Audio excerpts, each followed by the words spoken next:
പുതുതലമുറയിലെ വർദ്ധിച്ചുവരുന്ന ലഹരി ഉപയോഗത്തിനെതിരെ പ്രതിരോധം തീർക്കാൻ സമൂഹ മനസാക്ഷിയെ ഉണർത്തി senior citizen friends welfare association Vaikom യൂണിറ്റിന്റെ ലഹരിവിരുദ്ധ സന്ദേശ ബോധവൽക്കരണം.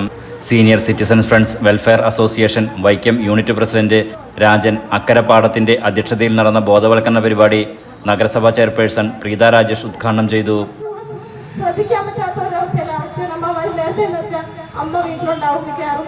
അമ്മമാരുടെ കൂടെ മക്കളൊക്കെ പ്രയോഗിച്ചുകൊണ്ടിരുന്ന കാലത്ത് ഇന്ന് നമുക്ക് എല്ലാവർക്കും തന്നെ ജോലി അല്ലെങ്കിൽ മറ്റുള്ള കാര്യമായിട്ട് തിരക്കാണ്. അതുകൊണ്ട് തന്നെ നമ്മൾ കുട്ടികളെ ശ്രദ്ധിക്കുന്നില്ല എന്നുള്ളത് തന്നെ ആയിരിക്കാം. ഇത് ശ്രദ്ധിക്കുന്നത് കുറയുന്നു എന്നുള്ളതായി മറ്റുള്ള സ്ഥലങ്ങളിൽ മറ്റുള്ള ബന്ധങ്ങൾ സ്നേഹങ്ങൾ ഒക്കെ തെരുവ് പോകുന്ന അതുകൂടാതെ വൈക്കം നഗരസഭാ കാര്യാലയത്തിന് മുന്നിലായിരുന്നു പരിപാടി സംഘടിപ്പിച്ചത്.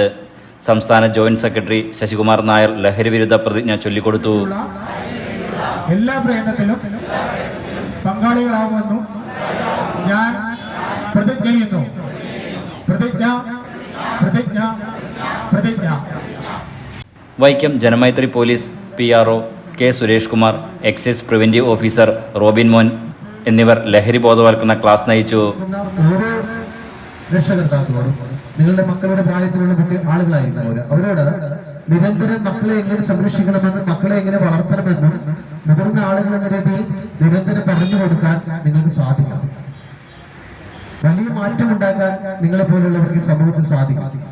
ഓപ്പറേഷൻ ക്ലീൻ സ്ലേറ്റ് എന്ന പേരിൽ എക്സൈസ് നടത്തിക്കൊണ്ടിരിക്കുന്ന ഈ മിഷനിൽ ഈ 22-ാം തീയതി ആയപ്പോൾ തന്നെ വൈക്കം എക്സൈസ് 40-ലേറെ കേസുകൾ രജിസ്റ്റർ ചെയ്തു കഴിഞ്ഞു. അതിൽ തന്നെ 20ഓളം കുട്ടികൾ 17-16 വയസ്സുള്ളവരാണ്. നഗരസഭ വൈസ് ചെയർമാൻ PT സുഭാഷ്, സംഘടനാ secretary CT Kuriakose, treasurer KC Dhanapalan, CM Dasappan, നഗരസഭാ സെക്രട്ടറി സൗമ്യ ഗോപാലകൃഷ്ണൻ, വനിതാ യൂണിറ്റ് ചെയർപേഴ്സൺ ഗിരിജാദേവി, നഗരസഭാ കൗൺസിലർമാർ തുടങ്ങിയവർ പ്രസംഗിച്ചു. ഭാവിയുടെ വാഗ്ദാനങ്ങളായ യുവാക്കളെ കാർന്നുതിന്നുന്ന മാരക ലഹരിക്കെതിരെ വ്യാപക ബോധവൽക്കരണ പരിപാടികൾ സംഘടിപ്പിക്കുമെന്ന് സീനിയർ സിറ്റിസൺസ് ഭാരവാഹികൾ പറഞ്ഞു. Enlight news Vaikom.